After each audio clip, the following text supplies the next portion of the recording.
네, 안녕하십니까. 해운유학원 대릭쌤입니다. 예, 도매니저입니다. 네, 그 지난 시간 다 기억나시나요? 어유 너무 오래돼가지고. 그러세요. 러셀 그룹에 대해서 쭉 설명해 줬는데 대학교 설명해 줬잖아요. 그래서 탑티어 학교들, 옥스퍼드, 캠브리지, 임페리얼, LSE, UCL, KCL까지 이제 예, 약간 애매하게 걸리고 5개 먼저 하고 그다음 맨체스터 하고 네. 그다음에 약간 좀 밑에 급 대학에서 워링 얘기하고 브리스톨 얘기하고 쭉 얘기하면서 이제 그렇죠. 차번 24개 어느 대학 가고 싶냐 뭐 이런 얘기까지 했던 것 같습니다. 저는 뭐 선택했죠? 그래도 캠브리지 한번 가보고 싶다고 말씀하신 저 것 맨체스터. 같아요. 맨체스터는 맞아요. 맨체스터. 저가 더 M 선택한 것 같아요. 뭐 그냥 아재들 노는 거예요. 이렇게라도 한번 얘기를 해보죠. 언제 해보겠어요, 저희. 그래서 오늘은 이제 영국 대학교를 이제 실제로 여러분들이 자녀분들이 커서 육학을 지원한다. 그럼 지나가는 방법을 좀 아셔야 되잖아요. 그 지나가는 방법에 대해서 구체적으로 저희가 오늘 들어가 보도록 하겠습니다. 말씀하신 것처럼 오늘은 나이대 그리고 나이대. 현재 학년에 따라서 어떻게 준비할 것인지 학년에 따라 좀 준비. 여러 가지 걸 넣어봤어요. 그래서 네. 뭐 A 레벨도 있을 거고 네. 파운데이션도 있을 거고 네. 뭐 기타 등등 네. 교육과정별로 예. 입학하는 방법들, 준비하는 네. 방법들 간단하게 예. 설명을 드리도록 하겠습니다. 네, 알겠습니다. 그러면 이제 영국 대학 진학 방법에서 연령별에 이렇게 딱 떠 있는데 이거 보면 이제 일반인들 보면 조금 이제 힘드실 것 같아요. 그런가요? 지금 이제 예, 요 대해서 좀 중학교 과정 재학 중서부터 한번 좀 설명 좀 이제 부탁드릴게요. 이렇게 설명을 드릴게요. 그러니까 한국에서 중학교 그쵸. 재학 중이다. 근데 보통은 그러면 이제 중학교 한 2학년 정도 되면 부모님들이 약간 이제 애를 2학년. 포기하시거나 더 좋은 데를 보내시기 위해서 네. 고민을 많이 하는 시기세요. 이제 한국 나이 16, 15살 정도 그쵸. 되면 이제 딱. 만으로 14세 네네. 뭐 이 정도 네. 그때부터 그러면 나는 어떻게 준비할 것인가를 써놔본 거고요. 네. 만약에 이제 중학교 다닐 때 유학을 가가지고 영국 대학으로 갈 것인지 네. 아니면 중학교 졸업하고 갈 건지 네. 고등학교 다니다 갈 건지 고등학교 졸업할 건지 예. 따라서 약 각각 음. 그다음에 목표 대학이 어느 정도 급인지 예. 학생의 학업 능력이 어느 정도에 이제 네. 거에 따라서 좀 선택이 다양하게 있습니다. 그래서 그러시구나. 오늘 이 페이지에서 기억을 했으면 좋겠던 거 하나 네. 미리미리 준비해야 된다. 그쵸. 그래야지 정말 효율적이고 효과적인 거 그쵸. 방법을 찾아나갈 수 있다. 절대 포기할 필요 없다. 네, 그쵸, 어떤 그쵸. 경우에라도 방법은 있다. 이렇게 네. 말씀드리고 싶어요. 지금 아이들이 한 중고등학생. 저는 맞습니다. 좀- 중학교 3학년, 예. 고등학교 2학년. 전 둘 다 이제 군대까지 이제 갔다 온 대학생들이지 않습니까? 근데 돌이켜 보면 야, 저 시기에 아무 생각이 없었던 것 같아요. 맞아요. 부모로서. 맞아요. 저도 그런 것 같아요. 내 자녀니까 더 어려운 것 네, 같아요. 그쵸, 우리. 어떻게 뭐 강제할 수도 없고. 저희는 이제 싱가포르에 있었잖아요. 네네. 저희 아이도 중학교 때 큰애 가장 바쁠 때예요, 저는. 그래서 집에 거의 신경 못 쓰고 그냥 나 뭐 이게 논리는 하겠지. 그거죠. 예. 가난하게. 나 뭐라 하지 마라. 나 바쁘다. 내가 열심히 일해야 먹고 살지 않냐. 이 논리였는데 요즘 부모님들 아버님은 조금 그러진 않으신 것 같아요. 그래서 조금 지금서부터 많이들 찾아보시 준비하시면 좋은 결과는 있을 것 같습니다. 맞습니다. 그래서 네. 현재 한국의 중학교를 다니든지 네. 아니면 해외에서 예. 여기 뭐 방송을 보시는 분들이 어느 나라에 있던 어느 교육 과정을 있던 네. 앞으로 뭐 내년이 될 수 있고 한 3년 후도 될 수 그쵸. 있겠는데 미리 저희들하고 상의하셔가지고 예. 지금 또 어떻게 준비를 할 것인지 음. 아이가 원하지 않는다 하더라도 어머니 입장에서 플랜 B가 있어야 되잖아요. 그죠, 그죠. 런 것들을 좀 상담하시고 그럼 저 방향성을 좀 가지고 구체적으로 질문 드릴게요. 네. 왜냐면 만약 중학교를 올해 졸업을 한다 우리 아이가 네. 졸업을 영국에서. 하고 나는 영국 대학교로 결정을 네. 했다라고 생각하신 분들이 있을 네, 거잖아요. 네, 네, 네. 그랬을 때 어떻게 해야 되는지 도매니저님의 생각을 한번 좀 말씀해 주시면 좋을 것 같아요. 첫 번째 상담 컨설팅의 기본은 네. 그 같아요. 나의 아이의 네. 현재 상황을 객관적으로 분석할 필요가 그쵸. 있고 냉정하게. 냉정하게. 우리 아이가 공부 잘해 이게 아니라 네. 냉정하게. 네, 그렇죠. 그래서 이거 하고요. 만약에 이제 아이가 학업적인 능력이 충분히 있다. 예. 그리고 의지도 있다. 네, 그러면 저는 뭐 영국 유학을 보내요. 영국 유학. 그래서 그쵸. CCSE 과정부터 예. 뭐 10학년부터든 아니면 늦었다면 11학년부터라도 예. 해서 A레벨까지 한다고 하면 예. 정말 세계에서 뭐 탑 뭐 20? 그쵸. 이 정도는 넘볼 수 있을 거다. 그쵸. 할 거고. 그 도매니저님 말씀하신 영국 유학이라는 거는 큰 의미의 GCSE를 공부한다. 그럼 저 생각에는 말레이시아나 태국이나 이쪽에도 국제학교들이 그쵸. A레벨 선택한 학교들이 꽤 많거든요. 맞아요. 좋은 학교들도 많고. 요즘은 아이비도 많이 하니까. 예, 그쪽으로도 좀 고민을 해보시면 좋을 것 같습니다. 그쵸. 자, 그럼 이제 중3학년이 끝났고, 그냥 고등학교 2학년이다. 고등학교 2학년. 예, 고1 딱 맞췄는데, 아, 그래도 꼭 연구를 가야겠다 생각하면 어떤 방향이 있을까요? 국내에서 딱 고1까지 마친 학생이라 한다면. 똑같은 것 같아요. 첫 번째 질문이 예. 학업적 능력이 있느냐, 그러니까 뭐 상위권 포함되어 있냐, 예. 중간이냐, 중간인데 내가 학업에 의지가 있느냐. 네. 왜냐면 교육의 환경을 바꿔주면 예. 아이들은 자기 능력들을 충분히 발현할 수 있다고 생각해요. 네. 그다음에 우리나라 교육 구조 자체가 현재는 아직까지는 상대평가 위주고 그다음에 예. 교과목 숫자가 많잖아요. 그렇죠. 그래서 의외로 그런 것들 때문에 학업에 손을 놓은 경우도 많아요. 경쟁 네네, 때문에. 그쵸. 그래서 영국이나 이제 아까 말씀하신 동남아 예. 이런 국가에 A 레벨이나 IB를 추천드려요. 네. 그래서 물론 이제 모든 학생한테 다 맞지는 않겠지만 네. 이런 교육과정 환경을 조금 바꿔주면 네. 훨씬 더 좋은 결과를 아이가 능력을 보여줄 수도 있잖아요. 네. 물론 여기에 덧붙여서 영어. 영어 기본은 해야죠. 기본으로. 예.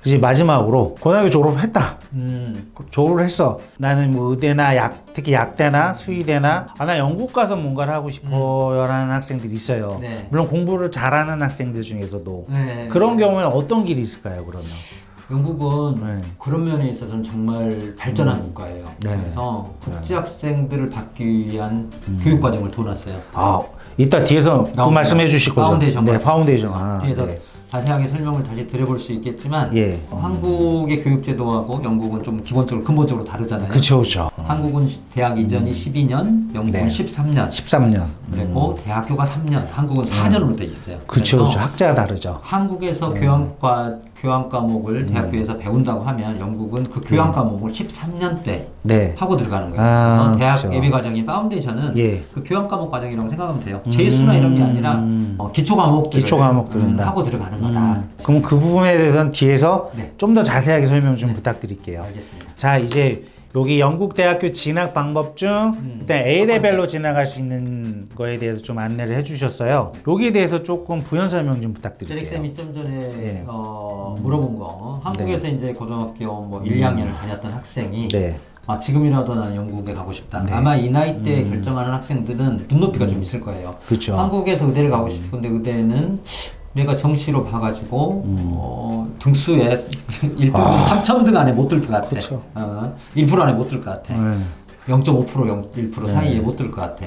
그러면 다른 길은 없을까? 내가 뭐 간당간당 1% 안에 들어. 사실 절대 낮은 건 아닌데 나는 그쵸. 의대를 꼭 가고 싶어. 예. 아니면 나는 좀 더 눈을 높여서 전 세계 사람들하고 경쟁하고 싶어. 이런 학생들이라고 하면 A레벨을 선택할 수 있을 것 같아요. 만 16세 이상에 들어갈 수 있는 거고요. 보통 예. 기본적으로 2년 과정으로 구성되어 있습니다. 그렇죠, 그렇죠. 다만 2년 과정인데 학업적으로 우수하면 1년 반, 5학기 할 수도 있고요. 1년짜리 속성 과정도 있어요. 근데 저는 그거 어떻게 생각하세요? 1년짜리 속성 과정? 조건이 돼야 되는 것 같아요. 영어 능력이 충분하고 네. 그다음에 학업적으로 웬만큼 잘해야 돼요. 음. 다만 이런 경우는 옥스브리지 정도를 넘보는 건 되게 어렵다. 네. 뭐 안 된다는 건 아니지만 예, 그렇죠. 상당히 어려울 수밖에 없다. 예. 의대도 조금 어렵지 않겠나 네. 이런 생각이 좀 저도 들고요. 개인적으로는 1년 과정은 좀 반대예요. 왜냐하면 아이들이 한 번도 안 해본 맞아요. 공부를 1년 안에 끝낼 수 있을까라는 저는 그런 의문이 들긴 해요. 이제 전제 조건이 아까 말씀드린 네. 출중한 능력을 가졌던 제가 네. 기억나는 학생 중에 네. 그 친구는 임페리얼 갔어요. 임페리얼, 공대로. 와. 근데 이 학생은 한국의 강남에 있는 네. 모 고등학교를 다녔는데 모 자사고겠네. 한국에서 2학년 1학기 2학년 1학기. 했고 이 학생이 저한테 이제 처음에 어머니하고 컨설팅을 할 때 한국에서는 서울연고대 걔가 그 친구 같은 급이 1.5에서 2등급 사이였어요. 내신. 네 강남에 1.5, 네. 2등 잘하는. 공부를 잘한 거예요. 잘했어요. 근데도 자기가 가고 싶은 데가 이제 서울대하고 카이스트였는데 거기는 가기가 어렵다고 하더라고요. 그래서 눈을 열려서 영국이었고 그래서 영국 A 레벨을 갔고요. 물론 그 학생이 가고 싶어하는 학교 중에 최고로 갔죠. 임페리얼 갔으니까 공대 중에. 그래서 자기는 원래는 이제 그 임페리얼보다 좀 낫다고 할 수 있는 UCL을 목표로 했는데 임페리얼 갔어요. 잘했네요. 이제 그 친구는 잘했던 게 가기 전에 이미 중고등학교 때 영재학교 다니면서 이제 과학 분야에서 상당히 두각을 나타냈고 근데 우리나라는 아시겠지만 과학만 잘해서 대학을 가기는 어려워요. 그죠. 다 잘해야 돼, 기본적으로. 네. 그 학생은 조금 과학 분야에 상당히 특화되어 있었고, 특화돼 있었구나. 그다음에 영어는 잘했어요. 그래서 영어로 의사소통을 할 수 있을 정도였고, 뭐 IELTS 시험 봤을 때 6.5인가 7.0을 받았었으니까. 장난은 아니네. 그러니까 근데도 한국에서는 서울대나 카이스트 가기는 되게 어렵다고 하더라고요. 야, 그러면 그 위라고 말하는 의대 가려면 더 뭐. 그러니까. 아무튼 A레벨은 네. 그런 학생들 대상으로 그래서 한국에서 고등학교 1학년 또는 2학년까지 네. 수료한 학생이 선택할 예. 수 있는 거고요. 아, 심지어는 고3까지 맞춰도 A레벨 갈 수는 있어요. 네. 뭐 다시 고등학교를 다니는 거긴 네. 하지만 그런 학생들이 선택을 해서 가는 거고, 만약에 학업 성적이 나는 별로 뭐 하이 이렇게 높은 학교를 가려고 하지 않는데 한국이 너무 힘들어. 네. 뭐 그런 학생들도 충분히 갈 수는 있습니다. 다만 이제 학업적 능력이 엄청 뒷받침되지 않으면 네. 상위권 대학으로 가기는 조금 어려울 수는 있겠죠. 자, 그럼 정리를 하면 최소 고등학교 1학년 이상 마치고 영어 실력이 좀 받쳐주고 당연히. 그리고 내신 등급으로 한 3등급 안에 왔다 갔다 하는 친구라고 한다면 충분히 좋은 학교 갈수 있다. 상위권 갈수 상위권으로 한번 도전해 보자 충분히. 라는 결론이 나오겠네요. 참고로 우리나라 3, 4등급이면요. 그리고 특히나 이제 서울에 있는 이런 데 강남권을 특히 이런 하면 특히나 여기에 있는 학생들은 예. 일단 기본이 학업적 능력이 충분해요. 그러니까 네. 뭐라 그러니까 기초가 잘 잡혀 있어요. 딱. 그죠, 탄탄하죠. 네, 맞습니다. 여담이지만 제가 항상 말하는 게 저희 나라 사교육에서 안 좋다는 말씀을 얘기를 해주잖아요. 맞아요. 선행도 너무 안 좋다 생각하는데 유학 갈 때는 좋아요. 네, 저 보면 이렇게 밀도 있게 공부한다 그래요. 짧은 시간에 뭔가 결과 내는 거는 한국 아이들 최강이에요. 못 따라갑니다. 근데 대신 영어는 받쳐줘야 뭐든지 그게 밀도 있게 공부한다고 생각하면 되고요. 그럼 이제 왜 A레벨인지에 대해서 한 번 더, 그쵸? 앞서도 설명을 드리긴 했지만 네. A레벨은 영어 빼고 영어를 잘한다고 생각을 네. 하고 영어를 못한다면 영어도 하지만 네. 세 과목 네 과목만 해요. 그쵸. 그래서 많아야 네 구조는 과목이죠. 1학년 때는 보통 네 과목을 하게 하고 네. 2학년 때 세 과목만 선택을 합니다. 그쵸, 그쵸. 이게 교육 내려가죠. 과목이라고 생각하시면 돼요. 네. 왜 네 과목을 하게 하냐면 내가 다 잘할 거라고 세 과목을 선택을 해버리면 버릴 게 없잖아요. 그쵸, 그쵸. 그래서 네 과목을 하게 해가지고 한 과목을 버리게 하거든요. 네네. 그래서 세이프한 초이스를 하게 하는 거죠. 예. 그다음에 한국하고 평가 방식 자체가 달라요. 네. 한국은 상대 평가잖아요. 그쵸. 여기는 절대 평가. 절대평가. 교육의 지향점이 우리나라는 깊이 알아야 돼요. 그쵸. 왜냐면 변별력을 높이기 위해서. 예, 그쵸. 근데 여기는 기본적인 것만 알게 하는 거예요. 지향점 자체가. 네네. 그래서 너무 막 어려운 문제들을 정말 수학과 다니는 학생도 풀기 어려운 수학 문제 그쵸. 이런 건 내지 않은 것 같아요. 네. 이런 것들 좀 차이가 있어요. 그다음에 영국 같은 경우는 A 레벨을 하게 되면 뭐 좀 우리나라도 A 레벨 과정을 하는 데가 있잖아요. 네네, 그쵸. 동남아 애들 많고 예. 왜냐하면 전 세계적으로 영국의 A 레벨 과정을 대부분 받아주거든요. 그쵸. 한국만 조금 폐쇄적으로 운영을 네. 하는 것 같은데 대부분 받아주고 예. 그다음에 뭐 뒤에 말을 하고 싶어 했던 파운데이션 이런 거와 다르게 A 레벨을 하게 되면 전공 대학교 상관없이 다 지원해 볼 수 있고 도전해 볼 수 있다라는 거. 예. 그다음에 아마 가장 중요한 건데 내가 고등학교 때 어떤 성적을 가졌는지 중요하지 않아. 물론 이제 의대를 가거나 옥스브리지를 갈 때는 그걸 좀 따지긴 합니다. 근데 뭐 웬만한 대학들은 그런 거 없이도 A 레벨 성적만 가지고 입학이 가능하다는 거. 네. 이 부분이 A 레벨을 선택할 수 있는 이유이지 않을까 예. 생각됩니다. 저는 A 레벨 보면서 제일 한 게 이공계 가려고 하는 학생 있잖아요. 네, 예를 들어 네. 기계공학과 이렇게 가려고 하면 교과목 이거예요. 수학, 심화 수학, 네. 물리. 네. 끝. 그래서 수학 잘하는 학생들 가면 그종 웬만한 대학들은 다 갈 수 있는. 그럼 여기서 하나 질문을 좀 네. 드릴게요.